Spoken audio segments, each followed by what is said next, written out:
요한계시록 20장 1절에서 3절 제가 봉독해 드리도록 하겠습니다. 또 내가 보니 한 천사가 하늘 끝에서 내려오는데 그의 손에는 끝없이 깊은 구렁의 열쇠와 큰 사슬을 가졌더라.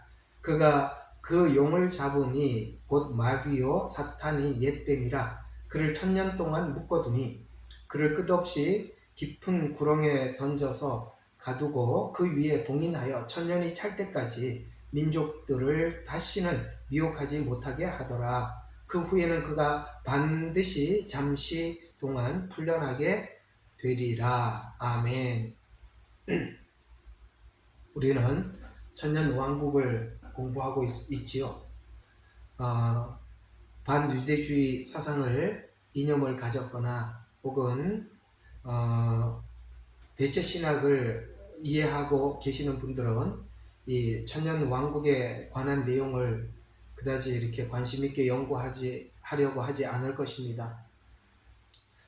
대체 신학을 한다든가 반유대주의가 되면 자연스럽게 닫히는 것은 천년 왕국이고, 천년 왕국은 7년 환란 후에 있는 시간이기 때문에 7년 환란과 천년 왕국은 긴밀한 관계를 가지고 있는데, 만약에 천년 왕국을 부인하게 되면 7년 환란도 부인하게 되는 것입니다. 그래서 그러니까 있을 수 없는 주장이라고 한다면 천년 왕국이 무천년설이다 이렇게 주장을 하기도 하는데요.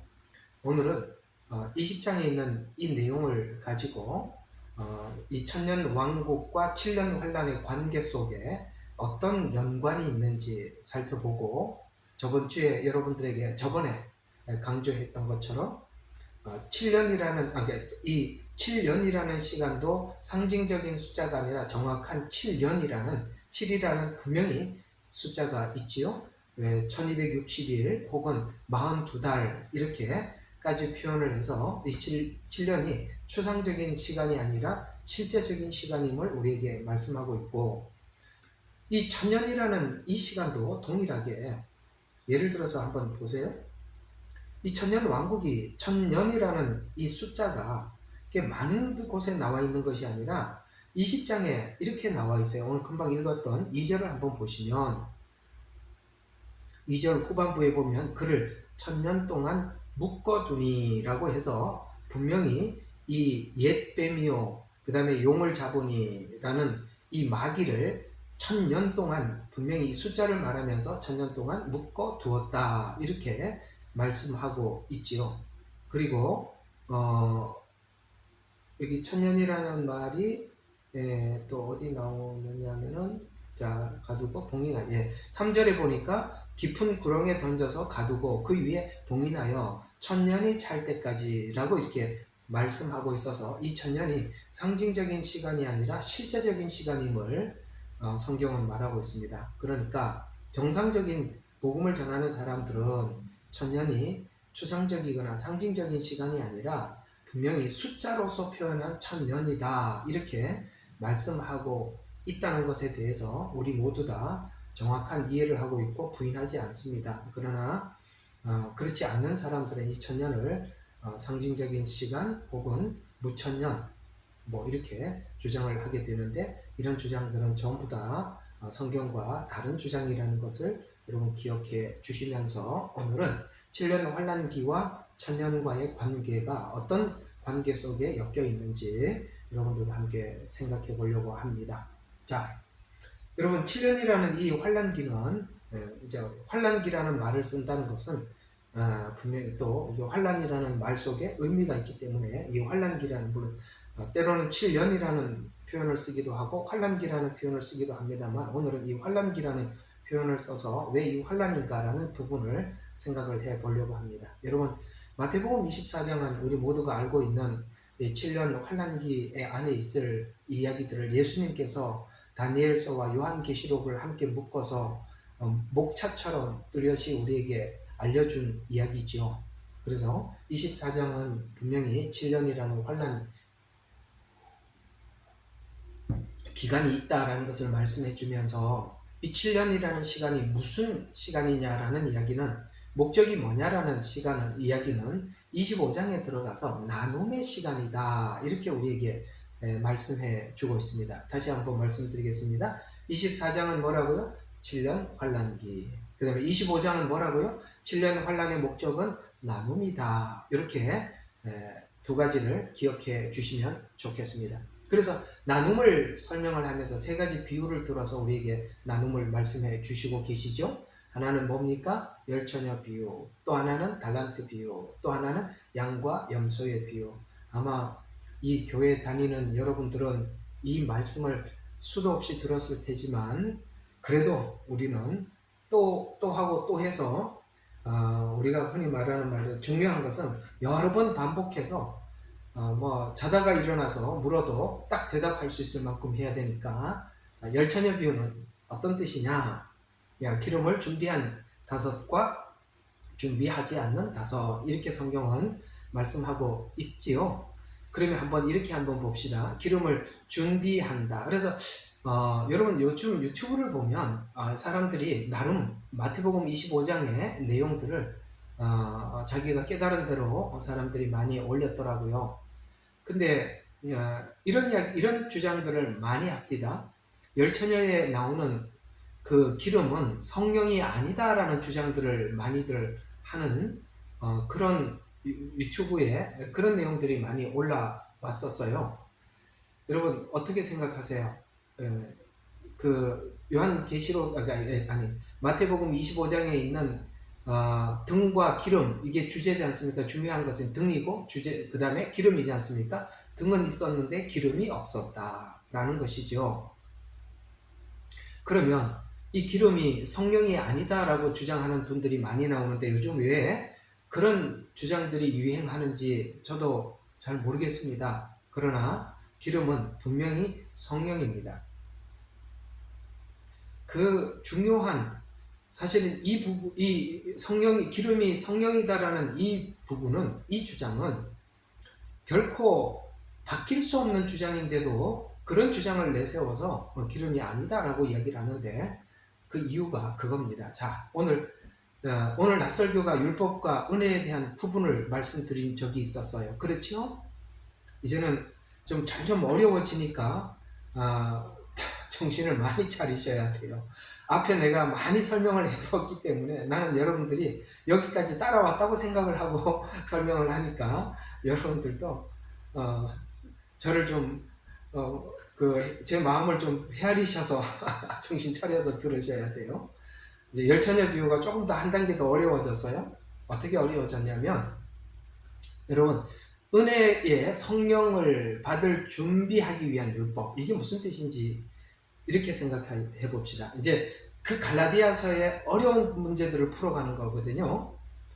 여러분 율법이 하는 역할이 뭐죠? 율법이 하는 역할은 죄인이라는 것을 깨닫게 하는 역할이고, 누구든지 죄인이라는 것을 깨달은 사람들은 어디로 가게 되냐? 예수님을 붙잡게 되어 있죠. 예수님 십자가를 붙잡아서 우리 죄를 거기에다 용서함을 받으러 가죠. 그래서 예수님이 이 땅에 오셨을 때 죄인이라고 인정하는 사람들에게 찾아갔습니다. 그래서 예수님은 누구의 친구였다고요? 죄인의 친구다라고 말씀을 하고 있는 것입니다. 이와 같이 율법, 그러니까 은혜의 성령을 받기 위해서, 그러니까 예수님을 믿으면 어떻게 됩니까? 죄를 용서함을 받고, 죄를 용서함을 받은 증거로 하나님께서 성령을 우리 속에 부어주시죠. 우리 마음속에 거하게 하시죠. 이게 사도행전에 하나님 앞에 회개한 자들에게 사도들이 성령이 각 사람에게 임하는 것을 보았더라라고 말씀하고 있습니다. 자, 그러면 율법이 하는 역할은 뭐냐? 죄인이라는 것을 깨닫게 해서 하나님 앞에 나오게 하고, 죄를 하나님 앞에 고하여 용서함을 받고 용서함을 받은 증거로 성령이 우리 마음속에 임재하신다라는 것이 성경이 말하는 바로 죄인이 구원받는 과정을 그렇게 설명을 했습니다. 그렇다면 율법의 역할은 은혜를 받기 위해서 우리를 하나님 앞으로 인도하는데 정말 필요한 것이죠. 그것이 무엇이냐? 자, 열처녀 비유에서 설명을 한다면 열처녀 비유에서 율법은 쉽게 말해서 등입니다. 등. 한 단계 더 어렵게 설명을 했는데 알아들으시겠어요? 죄인이 예수님을 영접하게 되잖아요. 그러니까 죄인이 영접하게 되니까 죄인인 걸 깨닫게 하는 것은 율법의 역할이에요. 구약의 이스라엘 백성들은 등을 가진 것입니다. 예수님이 오시면 받아들일 수 있도록 율법을 받은 거예요. 그런데 예수님을 받아들였어요? 받아들이지 못했지요. 그래서 등만 있는 것입니다. 그래서 다섯은 등만 있는 것이에요. 오케이? 예. 여기까지 알아야 열처녀 비유가 이렇게 뻥 뚫어지는 거예요. 자, 그 다음. 거기다가 성령을 담았습니다. 그래서 유대인들은 율법을 가지고 있으니까 구원을 받았다고 생각하는 거예요. 율법을 가지고 있고 율법을 지키고 있으니까. 근데 예수님께서 신랑이로다 맞으러 나오라 하는 소리를 들었는데 뭘 발견합니까? 아, 내게 기름이 없구나라는 것을 발견하죠. 됐지요? 이제 그 말이 이제 매칭이 되시죠? 예. 자, 그래서 우리 이제 이렇게 결론을 짓습니다. 결론을 내립니다. 뭐라고요? 등은 율법이다. 죄인이라는 것을 깨닫게 해주시는 것이다. 그 다음에 죄인이 회개함으로써 성령을 받아요. 그게 기름이죠. 예. 그래서 우리가 주님이 오셨을 때, 내 안에 하나님의 영이 계신다라고 믿는 자들은 기름이 준비된 자들이고, 그 다음에 유대인들은 등만 있고 기름도 있다고 생각했는데 그때서야 자기들 안에 성령이 없다는 것을 발견하게 되는 거예요. 그러나 이 영은 언제 부어지죠? 언제 부어집니까? 바로 그 뭐죠? 7년 환란 때 하나님의 은혜의 영이 부어질 것이다. 이제 나중에 오늘 나와요. 스가랴서에 그 말씀을 하고 있습니다. 그러니까 열처녀 비유는 뭡니까? 은혜의 성령을 받을 준비를 위한 율법, 그 다음에 그 안에서 죄인된 우리들이 은혜의 성령을 받은 자인가? 라는 질문을 하는 것입니다. 여러분, 이 질문에 여러분 스스로가 대답해 볼 수 있어야 되는 거예요. 여러분, 죄인임을 고백하고 하나님의 성령을 우리 마음속에 가지고 계십니까? 그렇다면 그 성령이 하는 일들이 무엇인지 많이 말씀을 드렸죠? 그리스도를 닮아가도록 우리의 삶을 주관하고 계시는 것입니다. 자, 두 번째, 이제 이 7년 환란기의 목적이 무엇이냐라는 질문 앞에 달란트 비유로 우리에게 질문을 두 번째 던지고 있는 것입니다. 이건 뭘 이야기하는 것일까요? 네가 받은 이 복음이 율법적인 복음이 아니라 은혜의 복음인가? 라고 질문하고 있는 것입니다. 한 달란트 받은 사람은 왜 땅에 묻어두었을까요? 그가 이해하고 있는 복음은 율법적인 복음이기 때문에 그렇습니다. 율법적인 복음은 우리를 변화시킬 수 없습니다. 우리를 새롭게 할 수가 없습니다. 그래서 땅에 묻어둔 것입니다. 주인은 굳은 사람이라 이렇게 생각한 겁니다. 율법은 그렇죠. 굳은 주인으로 이해하는 것입니다. 그저 지키면 복받고 지키지 않으면 복받지 못하는, 지키면 구원받고 지키지 않으면 구원받지 못하는, 그러니 지키는데 급급하지 나를 바꾸는 작업을 할 수 없어요. 이해가 가세요? 율법은 그래요. 나를 바꾸는 작업은 할 수 없어요. 지키는데 급급한 뿐입니다. 그게 율법주의자들이 가지고 있는 특징이기도 하죠. 그래서 이 받은 복음이 은혜로 이해했는가 율법으로 이해했는가 라고 질문하고 있는 것입니다. 제가 이 제목과 주제를 드렸으니까 다시 한번 이 비유들을 세 개를 읽어보면 여러분들의 은혜의 반경이 굉장히 폭넓어질 것입니다. 세 번째, 양과 염소의 비유는 모든 민족과 열방들을 모아놓고 하나님께서 심판하시는 거예요. 그건 이방인들에 대한 심판입니다. 그렇다면 지금 이 질문은 로마서 9장부터 11장의 질문을 하는 것이거든요. 원가지인 이스라엘과 연합되어 있는가? 네가 주체가 아니라 이스라엘이 주체고 너희가 거기에 접붙임을 받은 자인가? 라는 질문을 하는 것입니다. 그 대체 신학이 등장할 것을 이 영과 염소의 비유를 통해서 이미 우리에게 알려준 것이기도 합니다. 그렇죠? 양과 염소의 비유를 보면 여러분, 이스라엘이 옥에 갇혀서 옥에 갇히지요. 그래서 여러분, 이 원가지인 이스라엘이 마지막에 고통을 당할 것입니다. 거기에 찾아가서 먹을 것을 주기도 하고. 아시겠습니까? 왜 그렇게 했겠습니까? 이스라엘과 우리는 하나라고 생각하기 때문에 그 일을 할 수 있는 것입니다. 그래서 이 열처녀 비유, 달란트 비유, 양과 염소의 비유는 제가 항상 말씀드린 것처럼 성경 전체의 맥을 모르면 이 세 가지는 반드시 엉뚱한 소리를 하게 되어 있습니다. 그래서 반드시예요. 여기 이거 뭐 단서를 붙여도 아무 하자가 없을 만큼 성령이 기름이 아니다. 기름은 성령이 아니다. 이런 엄한 주장을 하는 겁니다. 모르기 때문에 그럴 수밖에 없어요. 근데 몰라서 그러는 건지 하여튼 모르겠습니다만 요즘은 뭔가 자기 나름대로 깨달았다고 막 이렇게 올리는데 정말 이상한 사람들 많으니까 제발 보지 마세요. 제발 보지 마세요. 다 헛소리입니다. 예. 그거 이런 하나님께서 아주 깊이 감추어준 비유들은 누구나 다 보라고 하나님이 열어둔 게 아닙니다. 이거는 정말 하나님이 사랑하는 자다. 여러분 아가서를 보면 하나님께서 침실로 인도하는 도다라고 말씀하고 있어요. 침실에서는 부부가 남들이 알지 못하는 비밀을 다 알려주는 겁니다. 침실에서 가르쳐 주는 거예요. 그래서 나를 침상으로 이끌어 드리는 도다. 주님과 정말 그렇게 야다할 만큼 아주 깊은 관계가 아니면 성경을 풀다가 말고 엉뚱한 데로 가는 거예요.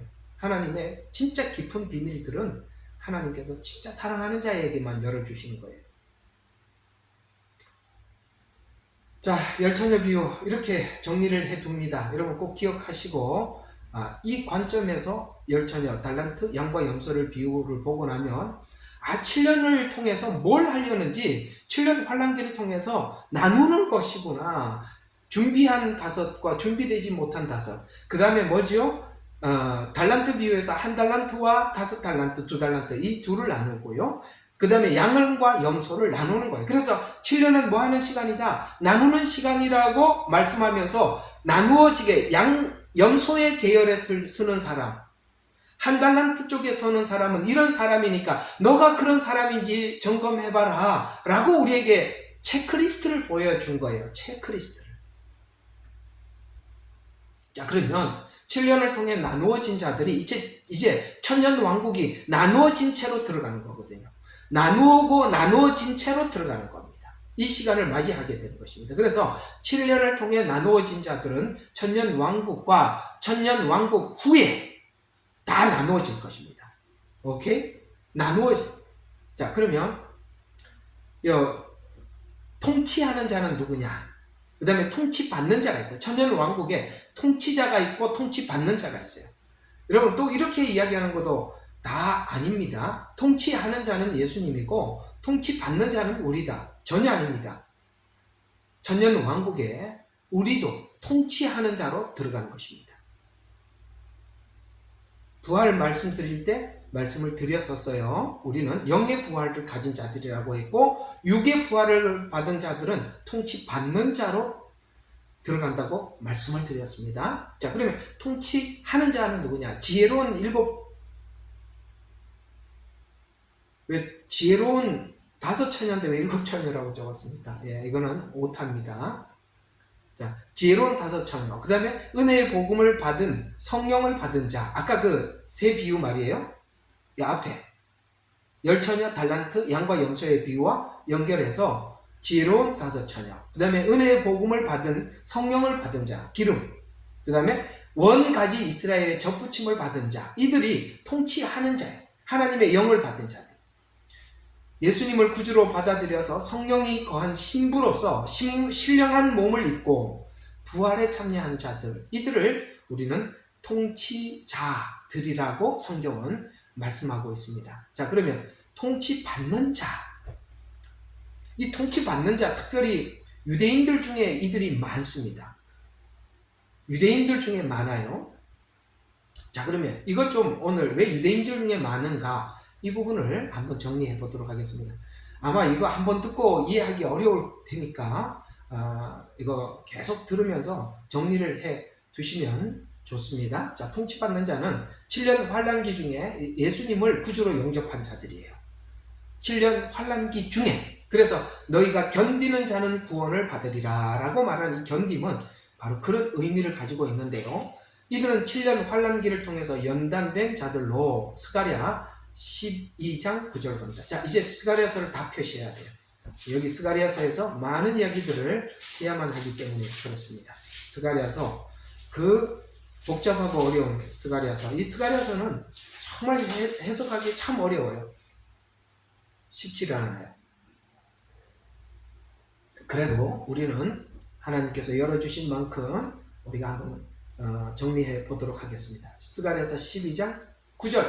자, 12장 9절 보겠습니다. 그날이 오면 내가 예루살렘을 치려오는 모든 민족들을 멸하고자 하리라. 자, 다시 한번 읽어드릴게요. 그날, 어떤 날이 있지요? 그러면 내가 예루살렘을 치려오는 자, 여기 교회가 아닙니다. 지금 저기 있는 이스라엘의 예루살렘 성을 공격하러 오는 것입니다.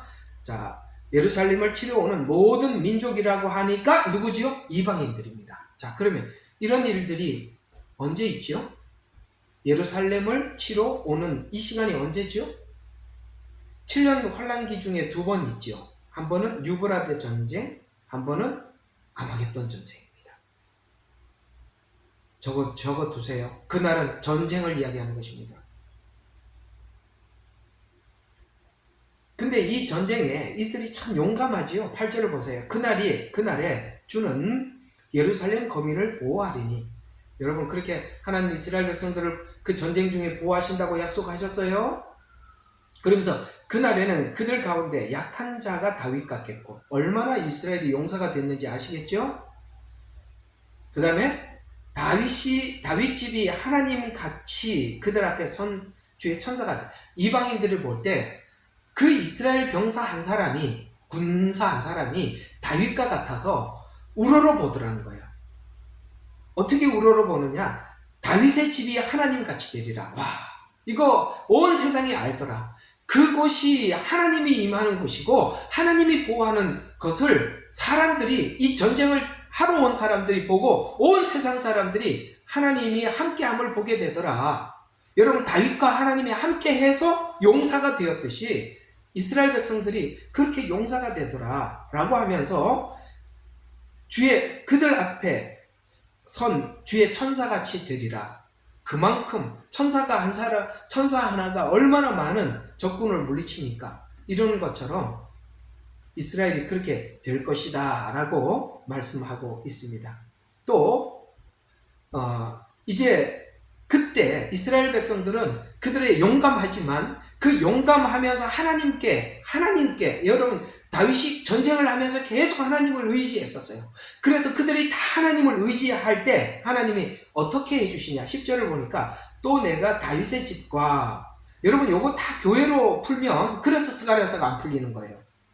대체 신학으로 푸니까 안 풀리는 거예요. 여기서 분명히 다윗의 집은 이스라엘을 이야기하는 것입니다. 이스라엘을 표현할 때 다윗의 집이라고 표현하거든요. 그 다음에 예루살렘 거민들 위에 은혜의 간구의 영을 부어주리니. 여러분, 은혜의 간구의 영은 뭡니까? 성령님이세요. 아까 말씀드린 것처럼 이스라엘 백성들은 자기가 기름이 없다는 것을 주님의 재림이 임박했음을 보게 되고, 오케이? 그때서야 하나님께 구하게 되는 것입니다. 그때 하나님이, 여기 은혜의 영, 아까 말씀 기름이 성령이라고 했죠. 그때 하나님께서 이스라엘에게 하나님의 영을 부어주신다는 거예요. 하나님의 영을 부어주면 첫 번째 나타나는 증상이 뭐지요? 은혜의 영을 부어주니까, 그러면 그들이 찔렀던 나를 볼 것이요. 은혜의 영을 부어주니까 예수님을 보게 되더라. 지금 우리는 하나님의 영을 부어주셔서 하나님 예수님을 봤지만 이스라엘은 이때 그것을 보게 될 것이다. 그래서 그들이 찔렀던 나를 볼 것이며 그들을 위하여 애통하리니 마치 어떤 사람이 자기 외아들을 위하여 애통함 같이 할 것이고 그들이 그를 위하여 비통에 잠기리니 마치 어떤 사람이 첫 아들을 위하여 비통에 잠기듯 하리라. 여러분, 부모가 아들을 잃었을 때 그 비통함은 말할 수가 없는데 마치 첫 아들을 잃은 것 같은 애통함이 이스라엘에게 있을 것이다 라고 말씀하고 있습니다. 저는 이스라엘이 이 정도로 애통할 것이라고 생각합니다. 그들이 지금까지 하나님을 믿는 믿음 때문에 이방인으로부터 받았던 그 외면과 왕따와 슬픔은 어떤 민족도 이해할 수 없습니다. 너무나도 불쌍한. 이들이 이제 예수님을 발견하고 난 이후에 가진 애통은 상상을 초월할 것입니다. 그래서 마치 어떤 사람이 처자들을 위하여 비통에 잠기듯 하리라 라고 말씀하시면서 이 성령이 임하자 13장 1절을 보면 그날에 다윗의 집과 예루살렘 거민 똑같이 이야기하죠. 아까 10절하고 다윗의 집과 이게 지금 그날은 아까 전쟁의 날이에요. 예루살렘 거민들의 죄와 불결을 씻는 셈이 열리리라. 전쟁을 통해서 죄를 발견하게 되고 하나님의 은혜의 영을 구할 때 하나님의 성령을 받게 되고 그들의 회개가 정말 임하여서 죄와 불결을 씻는 셈이 활짝 열려서 하나님 앞에 셈이 열린다는 말은 회개가 이루어질 것이다 라고 말씀하고 있는 것입니다. 그래서 우리가 지금 있는 이 성령 안에서 있는 일들이 그들은 이 7년의 이 기간 동안에 이루어질 것이라는 우리에게 말씀하고 있는 것입니다. 이와 같이 그 십자가 이후에 보내주신 성령님, 십자가가 우리의 죄를 용서한 것이라면 성령님은 그 죄를 용서하신 예수님을 보게 하는 거예요. 오케이?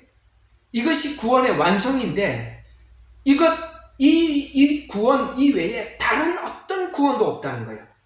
그래서 저와 여러분이 받은 구원은 이제는 더 이상 구원을 위해서 뭔가가 더 있어야 되는 것이 아니라 이게 전부예요.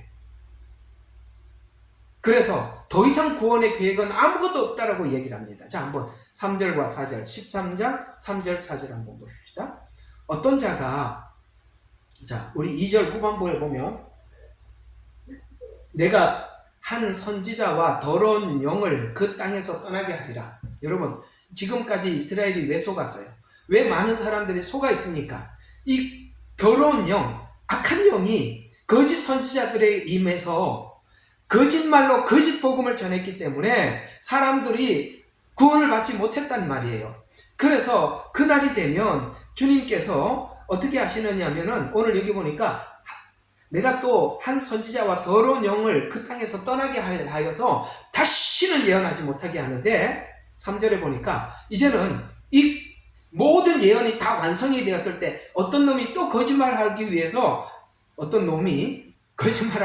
거짓 선지자가 와서 거짓말을 할 때, 자, 3절을 봐요. 그 말이에요. 이제는 아무것도 예언할 수가 없다. 어떤 자가 여전히 예언하게 되면, 예언이라는 왜 예언을 합니까? 앞으로 이런 일이 있을 것이다 라고 예언할 거 아니에요. 앞으로 있을 일을 예언할 거 아니에요. 근데 그 예언을 할 게 없다는 거예요. 다 했기 때문에. 7년에. 이 7년이 마지막인데 뭘 예언할 게 또 있냐 이 말이에요. 그래서 이 말이에요. 어떤 자가 여전히 예언하게 되면 그는 낳은 그 아비와 그 어미가 그에게 말하기를, 자, 누가 막 예언을 하는데 그 부모가 와서 너는 살지 못하리니 이는 내가 주의 이름으로 거짓말함이라 할 것이며 그를 낳은 그 어미와 그 아비와 어미는 그가 예언할 때 그를 찌르리라. 아시겠어요? 이게 무슨 말이에요? 더 이상 예언이 없는데 예언을 하는 것은 거짓 예언이라는 거예요. 그러니까 그 부모가 와서 뭐라고, 야, 그렇게 살지 못하리니 주의 이름으로 거짓말하는 것이다 네가. 그래서 부모가 그를 찌르리라. 예언은 없다는 거예요. 왜 예언이 없습니까? 이제는 끝났단 말이에요. 다 완성됐는데 무슨 예언이 또 필요하냐 이 말이에요. 자, 4절을 보니까 그날의 선지자들은 자기가 예언했을 때 각기 자기의 환상을 부끄러이 여기고, 나 환상을 봤어요. 하나님이 이렇게 말씀하셔서 앞으로 이렇게 한대요. 이런 말을 할 때 그 환상을 부끄러이 여길 것이며 또한 그것을 속이기 위한 털옷을 입지 않는, 이게 무슨 말이냐면 그 당시에 선지자들은 이런 털옷을, 여러분 약대 털옷을 요한이 입었지요. 그 털옷을 이야기하는 거예요. 그러니까 약대 털옷을 입었다는 것은 요한이 이 옷을 입은 이야기의 뜻은 무엇이냐면 내가 선지자라는 뜻이에요. 선지자들이 털옷을 입었어요. 그러니까 이 털옷을 입지 못한다는 것은 선지자가 아니라는 거예요. 그래서 그들을 속이기 위한 털옷을 입지 아니할 것이라, 오히려 그는 말하기를 나는 선지자가 아니요. 막 이렇게 환상을 보고 막 그렇게 할 수 없는데 그렇게 했어요. 그래 누가 나 이런 환상을 봤다라고 이야기하면은 부모가 막 찌르고 때리고 그런다 그랬단 말이에요. 이제 정리하면 그 얘기예요. 거짓말하지 마라 주의 이름으로 그렇게 말을 했단 말이에요. 그래서 만약에 야 더 이상 예언이 없는데 너 왜 예언해? 라고 했더니 그 사람이 뭐라고 이야기했어요? 나는 선지자가 아니에요. 나는 농부예요.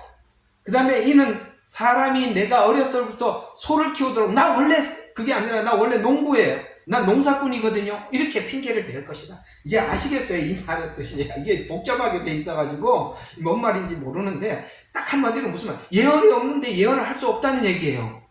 예언이 없다는 것은 더 이상 하나님이 할 일이 없다는 거고 끝났다는 거예요. 그런데 예언을 하면 그게 다 거짓 예언이라는 거예요. 여러분 성경 밖에 어떤 이야기도 그건 예언이 아니고 다 거짓입니다.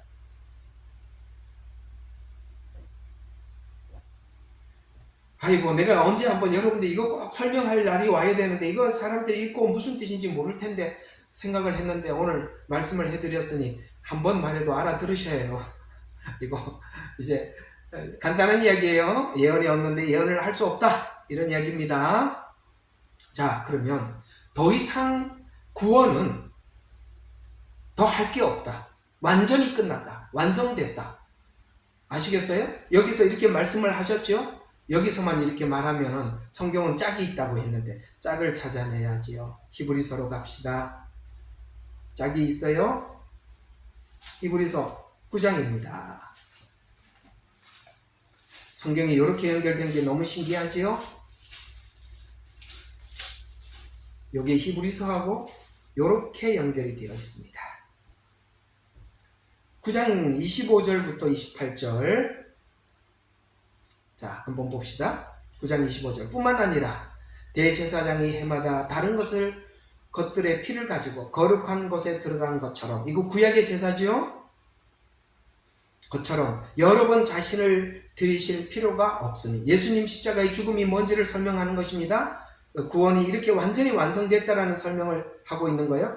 그때는 완성되지 못했기 때문에 완성할 수도 없었기 때문에 해마다 들어갔어야만 했다. 그러나 이제 여러 번 자신을 위해서 드리실 필요가 없다. 그리하여 세상의 기초가 놓인 이래로 여러 번 고난을 당하여야 될 것이지만 예수님이 속죄 제물이고 완전한 제사장이 아니라면 계속 예수님은 고난을 계속 당해야만 했겠지만 그러나 그분은 완전한 제사장이고 완전한 제물이었기 때문에 한 번으로 끝났다. 그래서 그가 여러 번 고난을 당하셔야만 될 것이지만 이제 그는 자신을 희생제물로 드려 죄를 없이 하시려고 아시겠어요? 예수님이 완전한 제사장이 되고 제물이 돼서 완전히 드리셔서 희생제물로 드려서 죄를 없이 하셨어요. 그래 없이 하셨어요. 초림 때. 그러나 이 모든 것을 종식시키고 마무리하기 위해서는 세상 끝에 한번 나타나셨느니라. 세상 끝에 한번 나타나. 여기서 말하는 세상 끝이 어디예요? 초림이에요. 그래서 초림은 말세의 시작이라 이 말이에요. 세상 끝이라는 말이에요. 지금은요. 말세 기말이고 말세는 언제부터 시작됐죠? 초림 때부터 시작된 겁니다. 왜? 더 이상 구원을 위해서 할 게 없었어요. 끝났다 이 말이에요. 말세예요. 끝났다. 자, 세상 끝에 한번 나타나셨어요. 자, 그리고 27절 봐요. 나 이거 참 이런 거 하면 할 얘기는 많은데 자, 우리 그 전도지에 써 있는 거잖아. 그죠? 맞죠? 우리 한번 읽어봐요. 시작. 한 번 죽는 것은 사람에게 정해진 것이요 그 뒤에 심판이 정해진. 맞아요. 이 전도지에 이 말이 틀린 건 아니에요. 그러나 원래는 이 말이 그 말이 아니었어요. 이게 무슨 말이냐면 예수님의 희생 죽음을 26절에서 말하고 있다가 바로 연결해서 한 번 죽는 것은 정해진 것이요 이렇게 넘어왔어요.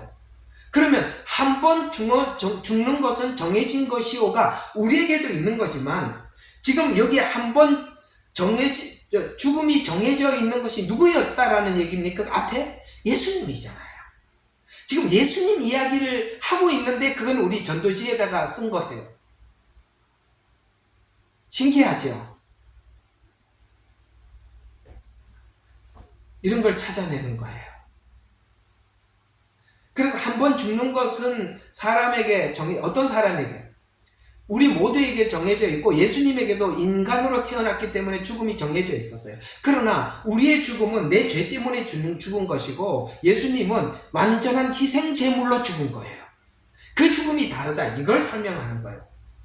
그래서 예수님도 인간이기 때문에 죽음이 정해져 있었지만 그 뒤에 심판이 정해진 것 같이 그리스도께서도 많은 사람들의 죄를 담당하시려고 한 번 죽는 것처럼 한 번 들여졌어요. 여기서 앞 27절에 한 번이 28장에 한 번으로 다시 설명하고 있는 거예요.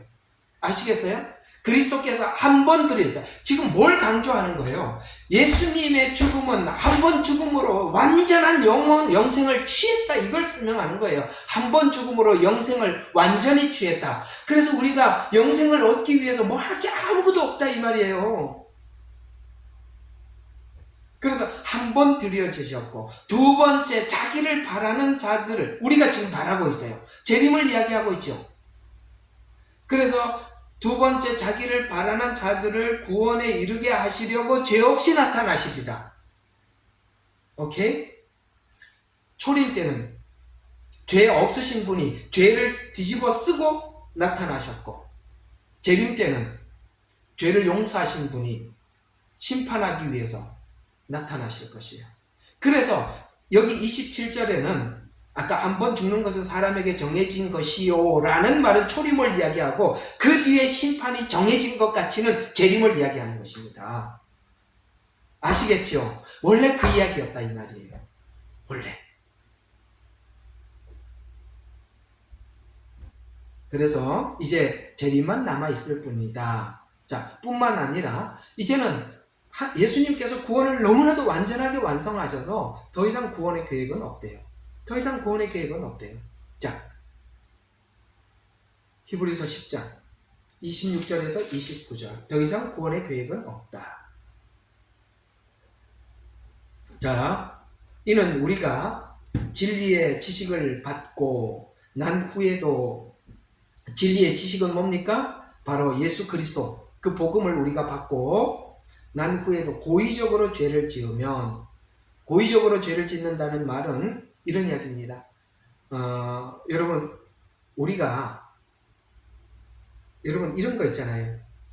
여러분 우리가 예수님을 마음속에 영접하고 성령님이 이것은 죄다 이건 의다라고 이야기를 하는데 하나님 성령님이 이것은 죄다라고 할 때 안 하고 이것은 의로운 일이다라고 할 때는 하고 그걸 지금까지 100% 순종한 사람 손 들어봐요. 없지요?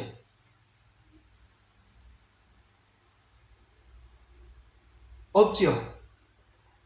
예, 없어요. 우리는 알면서도 죄를 지었습니다. 그러면 여기서 말하는 말로 표현된 것을 보면 오늘 여기 진리의 지식을 받고 난 후에도 고의적으로 죄를 지으면 이렇게 표현하고 있는 이 고의적은 어떤 걸까요? 여러분 우리가 그러면 한 번 더 물어봅시다. 어떤 죄를 지을 때 이건 하나님이 죄다 이것은 의다라고 하는데 여러분 고의적으로 죄라는 것은 죄라고 말할 때는 반대로 하고 의라고 말할 때는 죄를 짓고 여러분 이렇게 하나님이 주신 말씀을 뒤바꾸기 위해서 고의적으로 죄를 지었어요? 아니면 믿음이 안 따라줘서 죄를 지었어요? 고의적으로 한 거예요? 하나님 앞에 반항하기 위해서? 아니면 정말 내가 하고 싶은데 내가 믿음이 약해서 했어요? 분명히 두 번째죠. 예, 그건 고의는 아니에요. 주님은 그거는 하나님께서 알려주시고 또 기다려주시고 격려하기도 하고 책망하기도 하시고 그렇게 하세요. 이해가 가시죠?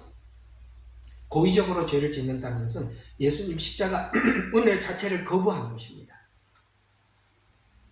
요거 가지고 사람들 자꾸 올가매는데 속지 마세요. 아시겠습니까? 죄 지으면 지옥가 절대 죄 짓지 마! 이렇게 얘기하면 여러분 그런 이야기하고 다른 거예요. 내가 그러잖아요. 율법에 매이지 말라고. 하나님께서 우리에게 자유를 주었는데 다시 율법으로 돌아가지 말라 이 말이에요. 그들이 굉장히 의로운 복음을 전하는 것 같아 보이지만 가짜입니다. 그건 복음이 아니라 율법이에요. 자, 그러면 한번 보세요. 고의적으로 하나님께서 주시는 그걸 거부하는 거예요. 고의적인 죄. 여러분, 우리가 성경에서 말하는 죄는 가장 큰 죄가 뭐라고 생각하십니까? 죄의 경중을 나눈다면 예수님을 구주로 영접하지 않는 죄입니다. 맞지요? 우리가 죄인이라서 지옥 가는 게 아니라 예수님께 우리 죄를 맡기지 못해서 내가 지고 가기 때문에 지옥 가는 거예요. 여기서 분명히 말하고 있어요. 더 이상 죄들을 위한 희생제가 남아있지 않는데요. 예수님은 완전한 희생제사를 지냈어요. 이제는 예수님 말고도 또 다른 어떤 죄를 지을게. 여기서 그렇다면 고의적으로 죄를 짓는다는 것은 하나님 앞에 이제는 은혜가 아니라 율법으로 돌아가는 거예요. 그게 고의적으로 하는 거예요. 이해가 가세요? 우리가 율법으로 하나님 앞에 자꾸 돌아가려고 하는 것은 십자가 자체를 거부하는 거예요. 그게 고의적인 죄라고 이야기를 하는 거예요. 27절에 보니까 더 이상 희생제가 남아있고 다만 대적하는 자들을 집어삼킬 심판과 맹렬한 분노로 두려운 마음으로 기다리는 것만 남아. 이게 뭡니까? 마지막 때 하나님께서 심판을 하실 때는 대적하는 자들을 심판하시고 하나님께 그 대적하는 자들을 어떻게 하신다고요? 맹렬한 분노로 하나님께서 심판하실 것이다. 그게 여러분, 이 심판은요, 하나님께서는 조금의 자비도 없는 거예요. 그러면서 다만 대적하는 자들을 집어삼킬, 그러면서 모세의 율법을 경시한 자들도 자비를 얻지 못하고 두세 증언으로 죽었거늘, 그렇죠? 율법을 이렇게 두세 사람 증언자를 세우면 거기 율법에 저촉되면 사형의 언도를 받을 사람들은 사형을 받았었어요. 그런 것처럼 모세의 율법을 경시한 자들도 자비를 얻지 못하고 두세 증인의 증언으로 죽었거늘, 하물며 하나님의 아들을 발 아래 짓밟고 또 자신의 거룩한 그 언약 뭡니까? 바로 예수님께서 우리 피를 흘리시고 십자가에 죽으신 그 언약 이야기합니다. 피를 거룩하지 아니한 것으로 간주해서 아까 고의적으로 죄를 짓는 거예요. 반대하는 거라 이 말이에요. 율법주의예요. 그래서 은혜의 영을 모욕한다고 이야기하고 있어요. 성령을 모욕하는 거예요. 그러면서 자가 얼마나 더 심한 형벌을 받아야 마땅한지 생각해라. 여러분, 공감 가세요? 율법주의가 얼마나 무서운지.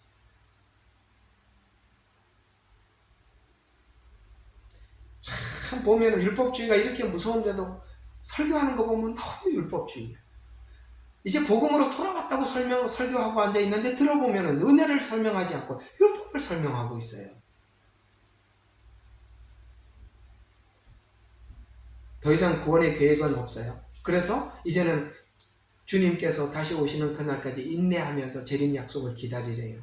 10장 32절부터 39절입니다. 32절에부터 자, 너희가 빚을 받고 난 이후, 이 빚은 뭐예요? 은혜, 성령 이런 겁니다. 아시겠어요? 예수님을 만나서 성령을 받고 난 이후에 고난의 큰 싸움을 견뎌낸 지난 날들을 기억해라. 여러분, 우리 모두 이런 과거의 기억들이 있으시죠? 예수님 만나고 난 이후에 타협하지 않고 많은 고난이 있었지만 잘 견뎌왔었습니다. 너희가 간혹 비방과 고난을 당하여 사람들에게 구경거리도 되었지요? 환영받지 못했습니다. 가족으로부터, 이웃으로부터 환영받지 못했어요.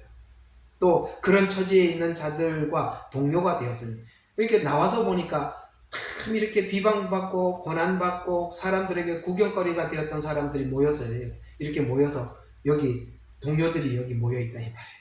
예문방은 여기 10장 33절이에요. 자, 너희가 갇혀있는 나에게 연민을 갖고, 지금 이 히브리서를 쓴 사람도 갇혀있다고 이야기하고 있어요.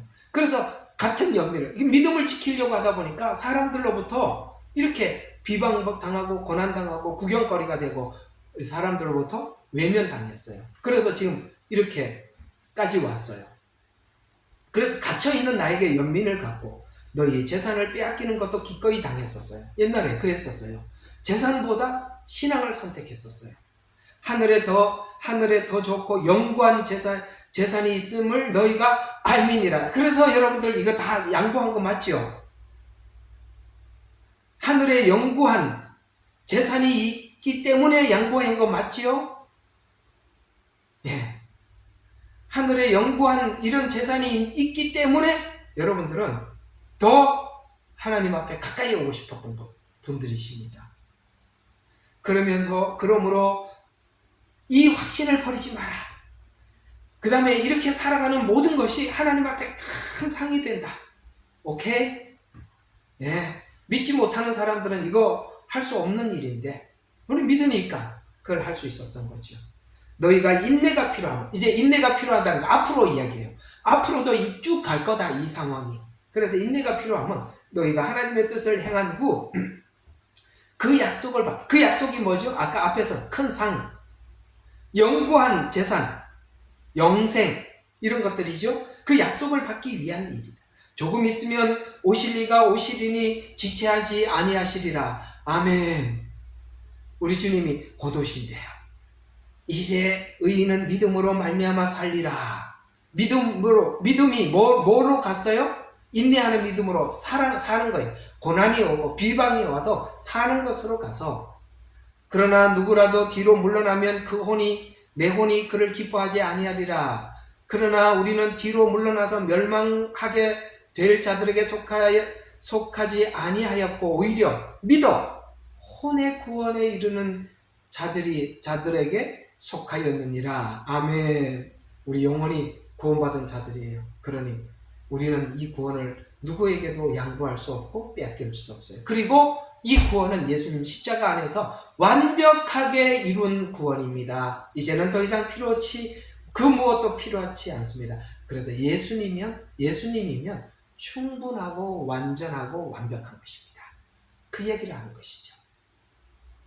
그래서 오늘 히브리서에서도 구원은 완성됐다, 완전하다, 완벽하다. 그러니 이제는 더 이상 예언이 필요 없다. 스가랴서로 다시 넘어갑니다.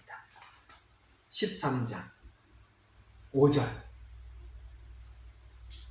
그래서 아까 말씀드린 것처럼 더 이상 오히려 그가 말하기를 나는 선지자가 아니요 나는 용부라. 사람이 내가 어렸을 때 소를 기르도록 가르쳤습니다. 그래서 선지자가 예언자라고 이야기해서 선지라고 나와서 거짓 예언을 했대. 부끄러워서 아예 저 예언자 아닙니다. 그렇습니다. 이렇게 하더라 이 말이에요.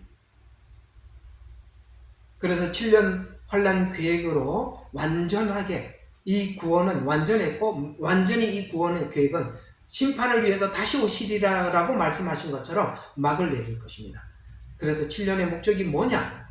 이렇게 13장 8절과 9절에 이렇게 결론을 내리고 있습니다. 주가 말하노라.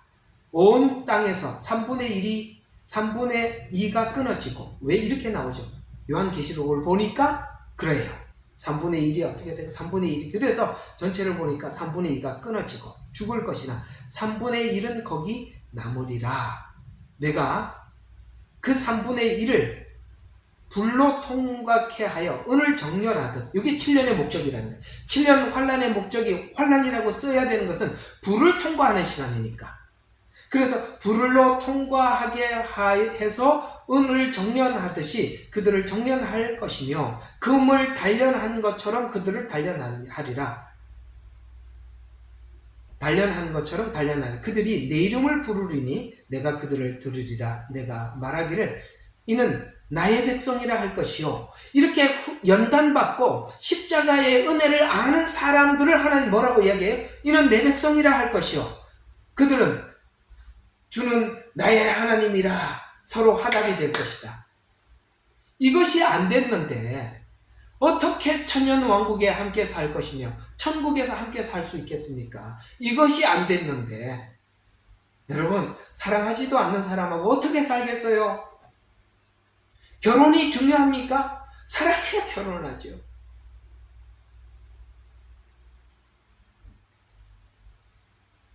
그래서 이 이야기를 13장이 7년의 목적이 무엇인가를 쭉 설명을 하다 14장에 쭉 들어가서 아마겟돈 전쟁, 7년 마지막에 있을 아마겟돈 전쟁을 쓱 꺼내놨어요. 자, 보라, 주의 날이 오리리니 약탈물이 내 가운데 나눠지리라. 내가 모든 민족을 모아 예루살렘을 대적하여 싸우게 하리라. 성읍은 함락되고 집들은 강탈당하고 여자들은 욕을 당하고 성읍의 절반은 사로잡혀 갈 것이냐. 이 시간에 이들이 하나님 앞에 회개하고 절박하게 회개할 것이다, 이 말이에요. 그래서 이 전쟁에 있을 모든 상황들을 기록한 것입니다. 백성의 나머지는 성읍에서 끊어지지 아니하리라. 그때에 주께서 나가 그 민족들, 왜 앞에 2절을 허락합니까? 회개해야 되니까, 하나님 앞에 돌아와야 하니까 이 시간을 허락했다가 그때에 주께서 이제 나가십니다. 나가 그 민족들을 대적하여 싸우리니 전쟁의 날에 싸우셨을 때처럼 하리라. 이 전쟁의 날은 구약에 나와 있는 기도원 전쟁의 날, 하나님께서 개입하셔서 그 전쟁을 완전히 역전해서 승리케 하셨던 그런 날들을 생각하시면 되는 거예요. 그래서 전쟁의 날들을 싸우셨을 때처럼 하시리라. 그리고 이 전쟁 후 어떻게 합니까? 4절, 그 발이 그날에 예루살렘 동편 올리브산에 서릴, 시온산에 서릴 것이다. 이게 주의 재림이죠. 이게 바로 재림한 후, 이게 7년 후반부에 있을 아마겟돈 전쟁을 이야기하는 것입니다. 그리고 어떻게 됩니까? 산이 절반은 남쪽으로 옮겨지고 북쪽으로 갈라져서 그 전쟁에 참여한 자들이 거기 지진이 나서 거기에 다 깔아 죽게 됩니다. 그리고 6절에 보니까 예수님이 등이 되셔서 천년 왕국의 통치자가 될 것이다, 이런 이야기입니다. 그리고 이제 통치를 할 때 그걸 의지적으로 지켜서 육체가 부활한 자들이 이제 장막절을 지키러 올라오는 이야기가 16절부터 19절이에요. 그래서 16절을 보니까 예루살렘을 치러 온 모든 민족들 가운데 남아있는 자도 그 왕 만군, 여기서 치러 온 민족 가운데 남아있는 자라는 말은 이들은 예루살렘을 공격하다가 누구를 만난 겁니까? 하나님 되심을 보는 거예요. 그래서 누구는, 이스라엘은 전쟁을 겪으면서 하나님 되심을 만나고, 여기에 참여한 이방 민족들도 이 전쟁을 하면서 하나님 되심을 만나요. 이 전쟁을 통해서 서로가 그렇게. 그래서 하나님이 왜 이 전쟁이라는 방법을 통해서 할까? 여러분, 전쟁은 절박하거든요. 전쟁이 일어나면 인간은 누구나 죽음을 생각하게 돼요. 그때 인간이 절박하게 되죠. 그래서 이 방법을 하나님 쓰시겠다고 하셨어요. 그래서 남아있는 자도 각기 그 왕 만군의 주께 경배하여 또 장막절을 지키려고 해마다 올라올 것이다. 그래서 매년 이 장막절을 지키러 오는데, 땅의 모든 족속 중에서 그 왕 만군의 주를 경배하고 예루살렘에서 올라오지 아니하는 자들은 비가 내리지 않는, 그 여러분들이 쭉 아는 거니까 요게 하나 좀 추가할 게 있어요. 21절이에요. 21절을 보면 이런 말이 하나 쑥 지나가요. 정녕 예루살렘과 유다에 있는 모든 솥이 만군의 주께 거룩함이 될 것이요, 희생제를 드릴 때 하나님 앞에 그 고기를 삶아 드리는, 우리가 구약의 제사를 생각하면 돼요. 솥들을 가져다가 거기에 삶으리라. 또 그날에 만군의 주의 집에 가나안인이 더 이상 없다. 라는, 이 가나안인은 도대체 누구냐 이거죠. 성경에 이 가나안인이라고 나오는 이 말은 세속적인 자가 없다. 천년 왕국에는 세속적인 자가 하나도 없대요. 왜? 예수님께 가르침을 받기 때문에 그렇다, 이런 이야기입니다. 아이고, 어려운 이야기 다 했습니다. 그러면 하나만 더 하고 오늘 끝나겠습니다. 두 번째 이야기가 좀 중요했기 때문에 하나만 더 하는데, 그게 뭐냐면 이제 하나님을 모독한 자들은 어떻게 되느냐. 자, 하나님을 모독한 자들은 7년 환란 때, 특히 대접재앙 때 죽을 것입니다. 그래서 그 대접재앙 때 보면은 하나님을 모독하더라, 하나님이 아무리 무슨 심판을 내려도 하나님을 모독하더라, 이렇게 나와요. 그때 대접재앙 때 죽을 것이고, 그들은 그 죽음 이후에 천년 왕국 후에 백보자 심판 때 부활할 것입니다. 오케이? 부활의 시기 아시겠죠? 그걸 보고 둘째 부활이라 이렇게 말씀했다고, 부활할 때 설명을 해드렸습니다. 이렇게 연결이 돼요. 자, 대접재앙 때 그들은 해의 뜨거움, 그 다음에 바다의 바다와 강의 피를 마시고, 이게 대적제한 때 있을 일들이에요. 종기와 악창, 이거 표를 받은 사람들이 나는 것이죠. 그 다음에 기근, 지진, 우박으로 죽임을 당하게 됩니다. 이들은 표를 받고 짐승에게 경배한 자들은 다 죽을 것인데, 그러나 표를 받지 않고 살아남은 자들은 천년 왕국 시대를 살게 될 것이다. 이들은 천년 왕국의 육체로 들어가 살 것입니다. 이제 다 이해가 됐지요? 부활도 말씀을 드렸고, 천년 왕국 때 어떤 일이 있을 것인지, 그것이 7년이라는 시간 안에서 모두 나누어진다라고 말씀을 드렸습니다. 정리가 되셨습니까? 안 돼도 이해하셔요. 안 되는 분들은 복습을 하시면 됩니다. 꼭 하셔야 됩니다. 제가 보니까 이단들이 이런 걸 속여서 파고 들어와요. 이런 걸 다 거짓말 하더라고요.